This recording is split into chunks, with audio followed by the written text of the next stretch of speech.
Welcome back, everybody. You're here at Behind the Fame, and today we have in the studio legendary actor Randolph Scott, the early boyfriend to another legendary actor, Cary Grant.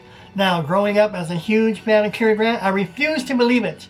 I refuse to believe that Cary Grant was gay, or that he had an affair, or he was lovers with Randolph Scott. But the stories were true, and I read the stories. I read all the autobiographies, and accounts from people that know them closest. And yes, they were lovers. They were intimate. They were also best buddies, best friends.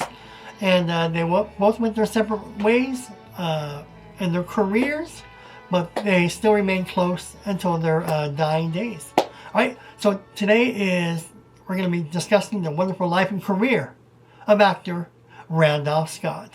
Join me.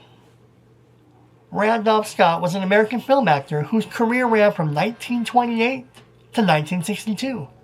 Best known as a tall, laconic Western star who appeared in more than 100 films, over 60 of them Westerns. In the early 1950s, he was consistently among Hollywood's top box office draws, later earning critical acclaim for a cycle of psychologically rich Westerns, and his final film, Ride the High Country. Early life and World War I. Scott was born George Randolph Scott in Orange County, Virginia in 1898 and raised in a wealthy family in Charlotte, North Carolina, where he attended private schools and excelled at sports. He served in World War I with the 2nd Trench Mortar Battalion, seeing combat in France, then earned a commission as a second lieutenant in field artillery before being discharged in 1919. After the war, he studied at Georgia Tech and the University of North Carolina, then worked as an accountant in a textile firm before turning to acting. Path to Hollywood stardom. Through a family connection to Howard Hughes, Scott landed bit parts in the late 1920s films like Sharpshooters and The Virginian, while also gaining stage experience at the Pasadena Playhouse and on Broadway. A 7-year Paramount contract led to his first Western lead in Heritage of the Desert in 1932, and a long string of Zane Grey-based B-Westerns that owned his writing, gun handling, and stoic screen presence. He also appeared in non-Western A films such as Hot Saturday, Roberta, Follow the Fleet, The Last of the Mohicans in 1936, Rebecca of Sunnybrook Farm, and Jesse James, often as a romantic lead or honorable supporting hero. Western specialization and round cycle. After the mid-1940s, Scott increasingly specialized in Westerns, playing lawmen and world-weary gunmen in titles like Abilene Town, The Duelings of Oklahoma, Santa Fe, Hangman's Knot, and The Stranger Wore a Gun.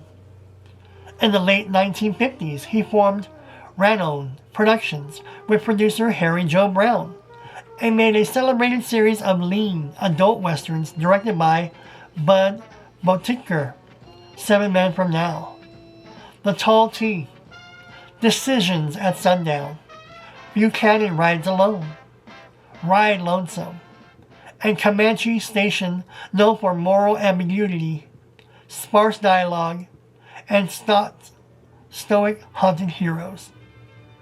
His final film, Ride the High Country in 1962, was directed by Sam Peckinpah and co-starred Joel McCrea.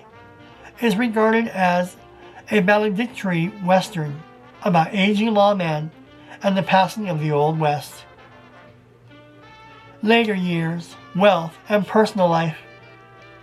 Retiring at 64, Scott lived quietly in Beverly Hills as a very wealthy man, having invested shrewdly in real estate, oil, gas, and securities, reportedly amassing a fortune of around $100 million.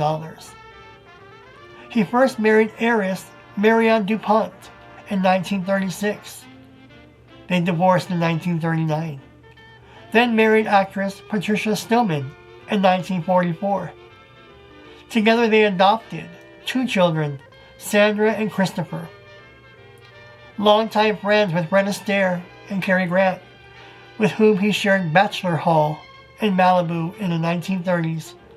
He was also a devout Episcopalian and an avid golfer who helped design Creste Verde Golf Course.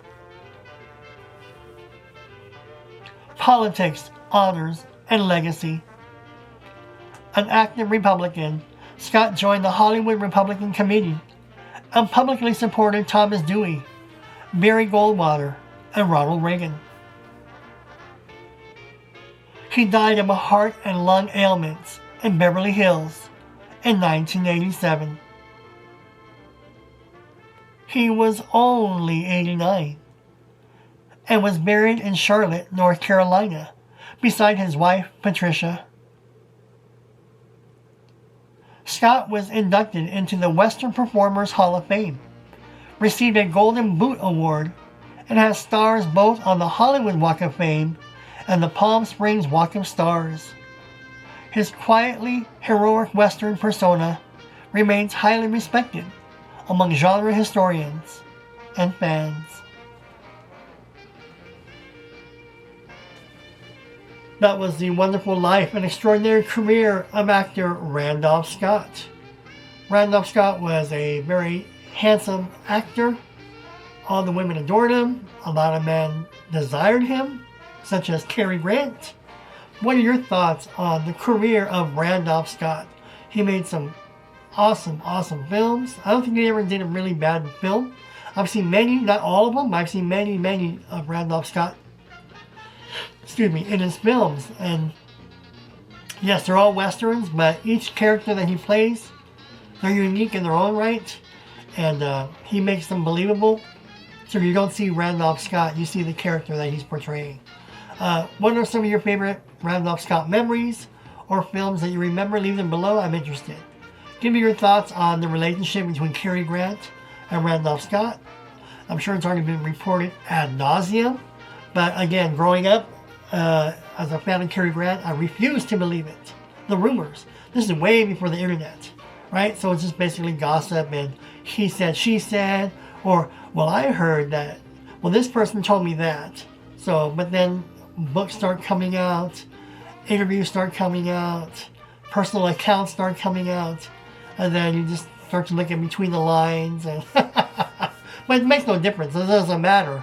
But back then, it was like, so give me your thoughts below on the life and career of actor Randolph Scott.